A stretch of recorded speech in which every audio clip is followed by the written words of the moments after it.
Pues nos encontramos en el municipio de Yanga, Veracruz, con el señor Antonio Carrera, que nos va a platicar sobre la historia de este lugar y en particular sobre la gesta heroica del negro Yanga. Señor Antonio, quisiera usted presentarse, comentarnos un poco de su persona, de sus ocupaciones. Claro, cómo no, con todo gusto, mi buen amigo Francisco. Mi nombre es Jaime Antonio Carrera Pérez y soy originario de Yanga. Desde pequeño me interesó la historia de mi pueblo y del caudillo, el príncipe Yanga o el héroe Yanga. Resulta que la historia que les voy a platicar es una historia de lucha, de rebelión en contra de la esclavitud impuesta por el hombre blanco y que afectó a miles de seres humanos que fueron traídos desde el África a la antigua Nueva España, hoy República Mexicana.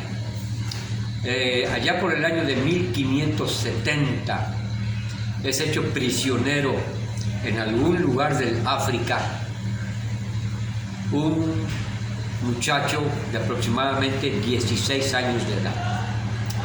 Este muchacho, al llegar acá a las tierras de la Nueva España, se dijo hijo de un rey y que de no haber sido hecho prisionero en su tierra natal sería rey. De ahí se desprende el título de príncipe, el Yanga, un príncipe libertador. Cuando es vendido en alguna hacienda aquí en el estado de Veracruz a un amo español, ahí por el año de 1570, él trabaja como esclavo, obviamente sin derecho a nada. ¿Qué era un esclavo en aquella época de la colonia? En aquella época de la colonia, un esclavo era un ser sin alma. Era un objeto que se podía comprar, vender e inclusive torturar y matar sin que hubiera ninguna pena sobre el que hiciera esto, siempre y cuando fuera un español, su amo. El esclavo tenía un dueño, no era libre, por eso era esclavo. De eso trata esta historia. Hasta donde usted tiene conocimiento, ¿hay alguna información fidedigna sobre el origen de Yanga en África? Si él pertenecía a algún pueblo que se conozca, a alguna nación de aquel continente. Vicente Riva Palacio efectivamente nos da un dato, el cual está erróneo. Mucho tiempo después se llega a otra conclusión. Vicente Riva Palacio en México a través de los siglos nos menciona que el Yanga era originario de la tribu del Yambara, del reino perdido de los Dinkas, y lo sitúa en lo que hoy conoceríamos como Sudán del Sur. ¿De dónde sacó Vicente Riva Palacio esta información? De los datos que él tenía, que era grande nación. Pasan los años, Vicente Riva Palacio, gracias a esa investigación que realizó acerca del Yanga y de la época colonial, logró que el Yanga fuera nombrado héroe nacional. Con el pasar de los años se llega a otra conclusión, que el Yanga era originario de lo que conocemos como Gabón, de la actual República de Gabón, y que inclusive hasta la actualidad el linaje del rey africano de Gabón todavía existe. Entonces ya tenemos algo que contradice a Vicente Riva Palacio, que el Yanga era de Gabón. Otros dicen que era de lo que se conoce en la región de Senegambia. Era de cultura bantú. Entonces yo me inclino a pensar que sí es originario de Gabón, del actual Gabón. Y al llegar él a la Nueva España, por el puerto de Veracruz. Es, digamos, acertada, ¿no?, la representación que se hace, ¿no?, en muchas efigies históricas donde él aparece como un cortador de caña, o quizás habría sido otro su oficio entre los que ocupaban los esclavos en esa época. Indudablemente acabas de decir algo cierto. Durante muchos años, si tú visitas la plaza que tenemos aquí en mi pueblo, Yanga, la estatua del negro Yanga, lo ponen con un machete, una caña, 2 cañas en sus pies y atrás un molino donde se extraía el jugo de la caña antes de ser azúcar. Investigaciones actuales, de acuerdo con el antropólogo, director del Museo Regional de Palmillas aquí en Yanga, nos indica que en las haciendas donde trabajó el Yanga, la actividad principal era la ganadería, no el corte de la caña, sino Yanga trabajó en una hacienda ganadera e inclusive era capataz, jefe de una cuadrilla de arrieros. Entonces esto cambia la visión que tenemos del Yanga esclavizado en campos de cultivo de caña de azúcar a un Yanga montando a caballo dirigiendo un grupo de arrieros. Muy diferente, ya que al permitirle tal libertad de ser jefe de arrieros, el Yanga en un momento dado podía escapar. ¿Cuál de las dos versiones es la que predomina? La del Yanga cortador de caña. Pero un estudio más profundo nos lleva a pensar que en aquellos años 1570, 1600, el cultivo de la caña todavía no estaba tan generalizado y en cambio la ganadería era vital. No nada más hablamos de ganado para comer, hablamos de ganado, el caballo, la mula, el burro y el ganado para comer. Entonces sí es muy posible que la actividad principal del Yanga fuera arriero, capataz de una cuadrilla de arrieros. No descarto, aún así, nuestro símbolo cortador de caña. Y una vez que él pues decide escapar, como sabemos que eventualmente lo hizo, ¿cuáles fueron sus pasos? ¿A dónde lo llevaron? ¿Cómo es que él consiguió sustraerse de la persecución? El Yanga, después de X años de esclavitud, se fuga de la hacienda donde es esclavo, la cual pudo haber estado en el municipio de Tierra Blanca, en la estanzuela de los hermanos Gaspar y Hernando de Rivadeneira, o en el Trapiche de Orizaba, que también me inclino. Las dos haciendas, la del Trapiche de Orizaba y la de Tierra Blanca, la estanzuela, están fundadas ahí por los años de 1540. Entonces el Yanga llega en 1570. No trabajó en ninguna de nuestras haciendas alrededor, que fueron creadas hasta 1690, es decir, muchos años después de que el Yanga había terminado su movimiento libertador. Cuando el Yanga se escapa, se va a las faldas de la sierra de Zongolica. Esta sierra está más cerca de Orizaba que de Tierra Blanca. Ahí se reúne con otros grupos de esclavos huidos de haciendas y forma palenques, pequeñas aldeas. Palenque significa empalizada. Entonces, pequeñas aldeas rodeadas de palos, por eso era un palenque, donde hacen una forma de vida. Ahí ya cultivan algunas semillas, tienen animales de granja y provisionalmente, eventualmente salían a saltar caminos. El camino recién hecho que venía de Veracruz hacia Orizaba y al cantón de Amatlán, que era la segunda ruta para llegar a la Ciudad de México y que fue hecho ahí por los años de 1580. En ese camino el Yanga se convierte en un salteador de caminos de diligencias que venían del puerto de Veracruz hacia la Ciudad de México, llevando víveres, ropa, y que venían de la Ciudad de México al puerto de Veracruz cargados de oro, plata, que iban a ser llevados hasta España. Al empezar el Yanga a atacar a esas diligencias, incomodó a los españoles. El Yanga tenía reunido ahí en las faldas de la Sierra de Zongolica cerca de 300, 400, 500 esclavos prófugos, a los cuales se les llamó cimarrones.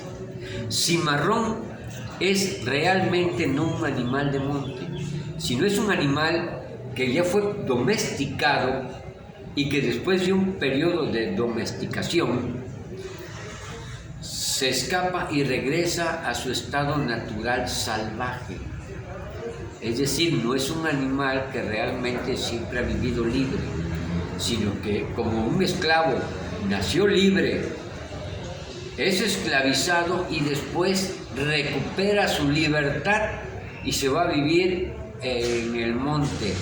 Por eso el cimarrón se le conoce como un animal montuno, pero no hay que olvidar la condición que previamente debió haber vivido un periodo domesticado, esclavizado, y después ya recupera su libertad. Entonces el Yanga forma palenques, empieza a saltar caminos, y eso provoca el enojo de principalmente 4 españoles que acuden ante el virrey de la Nueva España muchas veces para que pusiera en orden a este grupo de negros y marrones alzados que les causaban mucho daño. ¿Era legal lo que el Yanga hacía? A mi entender, sí. Si una persona no tiene derecho a trabajar y a que le paguen, si no tiene derecho a vivir libre, y si bajaba el Yanga a un pueblo, lo iban a hacer prisionero, lo iban a torturar e inclusive a matar. Y si sus hijos al nacer iban a ser esclavos, es obvio que busca la forma de obtener su libertad. El Yanga, ya siendo libre, no le quedó otro remedio más que cultivar lo que podía y allegarse de lo ajeno, que cambiaba con un español por semillas, por artículos de labranza, por ropa, por muchas cosas que a él le hacían falta. Este español se llamaba Gaspar de Rivadeneira.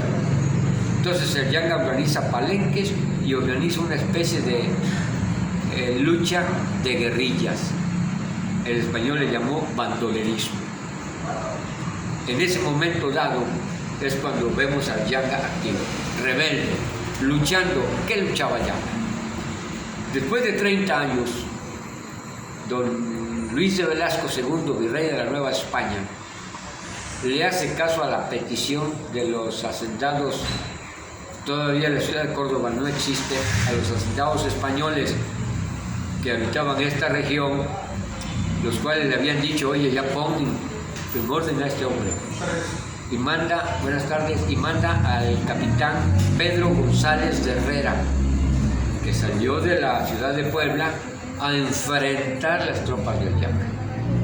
El capitán español Pedro González de Herrera se arma con 100, ahora sí, soldados españoles, con 100 flecheros y lanceros indígenas y con otros 200 gentes que se reunieron con él, y lo acompañan 2 frailes. Este fraile que les voy a decir es el que da nota de lo que yo les platico, el jesuita Juan Laurencio. Juan Laurencio escribe porque estuvo en las negociaciones del capitán español con el Yanga. Ahí en el año de 1609 ocurren estos enfrentamientos. Las tropas españolas vienen desde Puebla a enfrentar en las faldas de la Sierra de Zongolica a las tropas del Yanga. El Yanga ya tenía más de 50 años y se consideraba un anciano. ¿Quién es el que está al frente de su grupo de guerreros? Una persona de origen angoleño, Francisco de la Matosa. Ese es su lugarteniente de armas. Francisco de la Matosa, que no es el nombre real de este angoleño, sino es el apellido del amo español al cual servía y que también se había fugado. El de la Matosa es español. Entonces él, le dicen Francisco de la Matosa, enfrenta a las tropas españolas, las cuales el Yanga había preparado una emboscada. El español se da cuenta de la emboscada, se pierde la sorpresa de la emboscada y empiezan a luchar. Les estoy hablando de una estrategia que ocurrió por el 21 de febrero. Estas batallas son del 23 de febrero en adelante. Así se inicia la última defensa de la rebelión del Yanga, que cada año en mi pueblo se conmemora. ¿En el palenque de Yanga vivían exclusivamente personas de origen africano o había otros grupos que se habían sumado a esa comunidad? Bueno, principalmente eran negros y marrones. Y utilizo la palabra que se utilizaba en aquellos años, no con el sentido que hoy se le da como ofensivo. Mi plática no va a versar sobre temas ofensivos.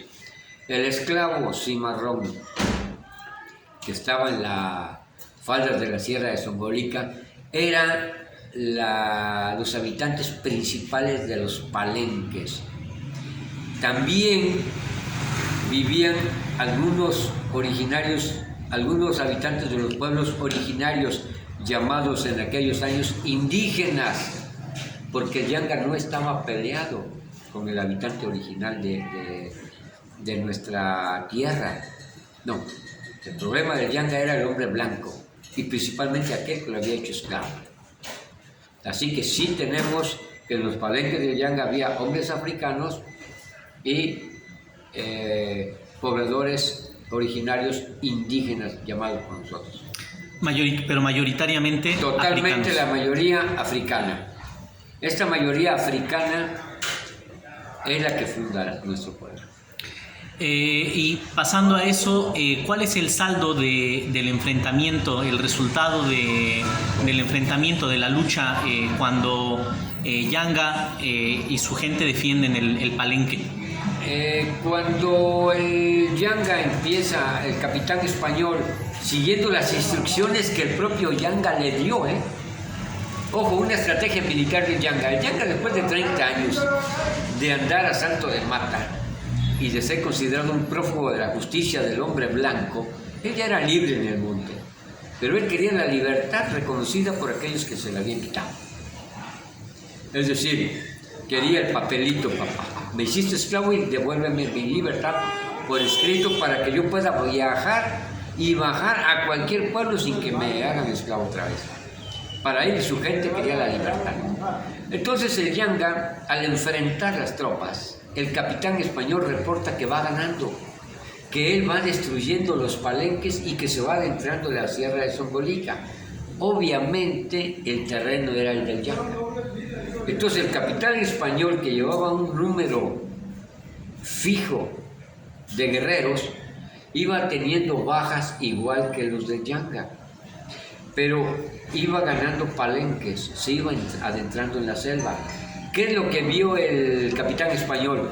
Que a medida que él iba adentrándose, iba perdiendo gentes, se iba quedando sin provisiones, y los palenques que él destruía, al seguir avanzando, empezaban a ser recuperados por los africanos, contra los cuales él estaba luchando. Obviamente dijo, como estrategia, aquí voy a acabar perdiendo. Voy ganando ahorita, pero al final voy a acabar perdiendo. Necesito hacer algo. Le informan que el Yanga quería pactar, quería negociar la paz.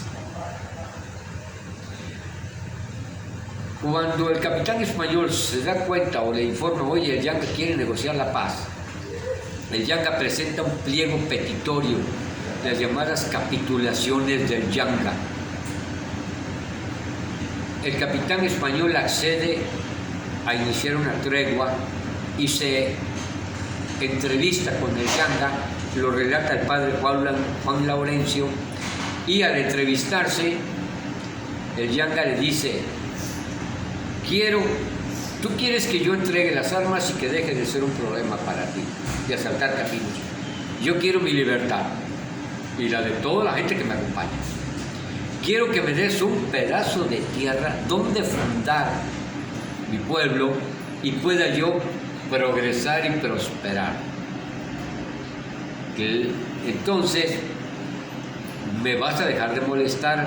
Además, quiero que ningún español viva aquí, salvo aquellos que por necesidad, por enfermedad, por algún accidente, yo me vea obligado a tenerlos en mi pueblo.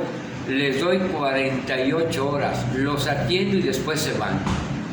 Solamente 48 horas. De ahí en adelante está prohibido la raza, el color blanco, el español, cualquier otra persona ajena a nosotros, a nuestra raíz africana, con excepción de los jesuitas. Sí permitimos que los jesuitas vivan con nosotros. Los jesuitas habían logrado el cariño de esta gente. Son los únicos blancos que pueden estar aquí con nosotros. Y otra petición que les voy a hacer: quiero ser el gobernador de mi propio pueblo, y a mi muerte que sean mis hijos los que sigan gobernando, es decir, al estilo monarquía. Yo soy el rey y a mi muerte uno de mis hijos será el que ocupe el trono. Todas estas peticiones, el capitán González de Herrera no tenía forma de resolverle. El Yanga le decía: voy a estar en paz, pero concédeme este pliego petitorio. Se la llevó a don Luis de Velasco II, virrey de la Nueva España, y el virrey tampoco tenía la facultad para conceder todo lo que el Yanga les pedía en su pliego petitorio. Le mandan un escrito al rey de España. En mayo de 1609, el rey de España contesta que, pudiendo exterminar a este grupo de alzados, le da instrucciones al virrey de que acceda y que inclusive dé las facilidades para que funden un pueblo, siempre y cuando entregue las armas y la zona se ponga en paz. El virrey de la Nueva España, ahí por el mes de agosto, 3 meses dilataban y las cosas, 3 meses en venir. En febrero se va la petición, en mayo se contesta en España, junio, julio, en agosto llega. El virrey, cuando ve que el rey accede, le notifica al Yanga que sus peticiones han sido aceptadas. Se le otorga un lugar cedido por los propietarios de la hacienda La Estanzuela, los hermanos Gaspar y Hernando de Rivadeneira, y fundan en 1609, en agosto, lo que hoy conocemos como, en su primer momento, San Lorenzo de los Negros. Pero ¿qué pasó? El virrey de la Nueva España, don Luis de Velasco II, el Yanga le dijo: te doy 6 meses para que me lo entregues por escrito este acuerdo. No cumple.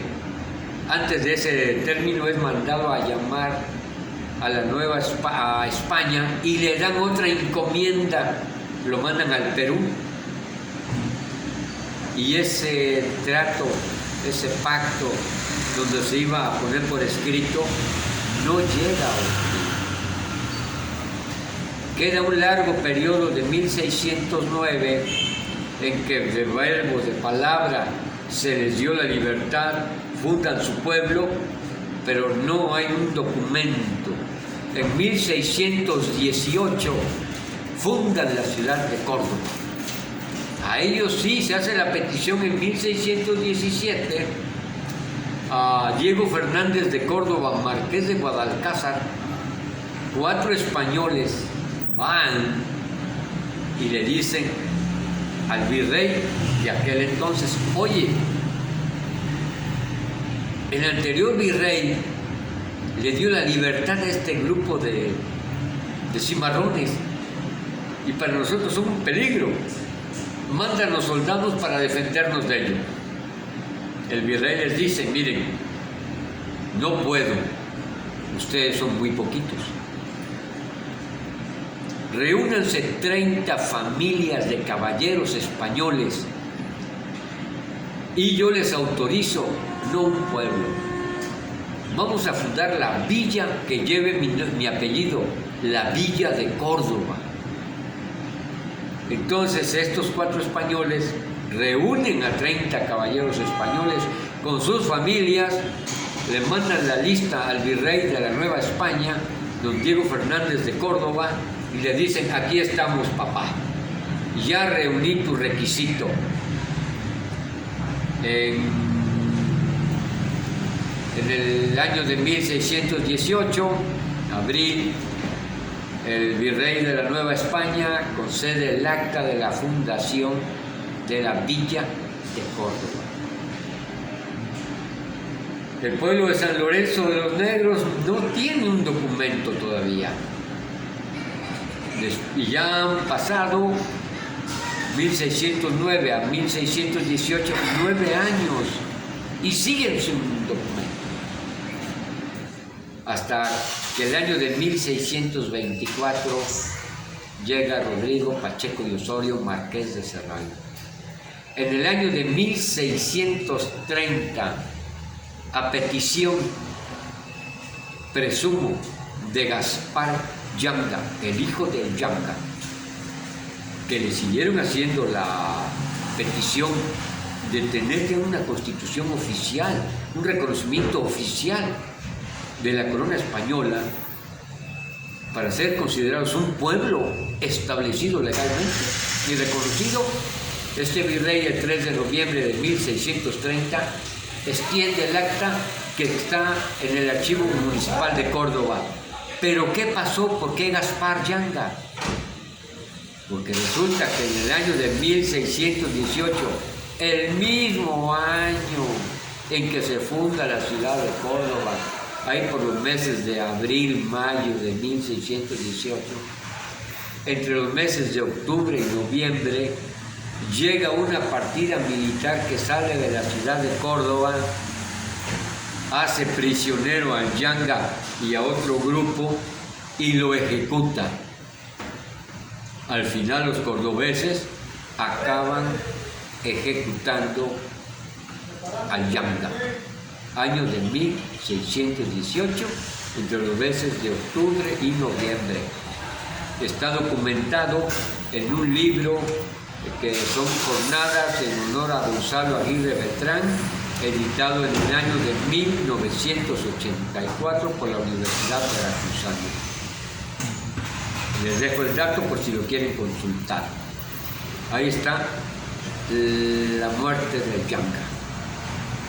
Pero a su muerte, ¿qué decían las capitulaciones? A mi muerte, el trono, el mando lo heredarán mis hijos. Es ahí donde sube Gaspar Yanga. ¿Y por qué lleva el nombre de Gaspar? Por Gaspar de Rivadeneira, el español con el que Yanga hacía el intercambio de lo robado por lo que él necesitaba. Ahí nace ese compadrazgo y una relación de amistad. El hijo del Yanga se llama Gaspar Yanga. El Yanga no se llama Gaspar Yanga. Erróneamente ponen el nombre como Gaspar Yanga. El nombre católico con el cual fue bautizado el Yanga al momento en que sube al barco, que era un requisito que todos los esclavos o los prisioneros que iban a ser vendidos como esclavos en la Nueva España debían de haber sido bautizados antes de emprender el viaje, es Pedro Yanga. Pedro le llamaron. El nombre original del Yanga nunca lo vamos a conocer. pero sí conocemos el de su hijo, que es Gaspar Yanga. Entonces el Yanga es ejecutado en 1618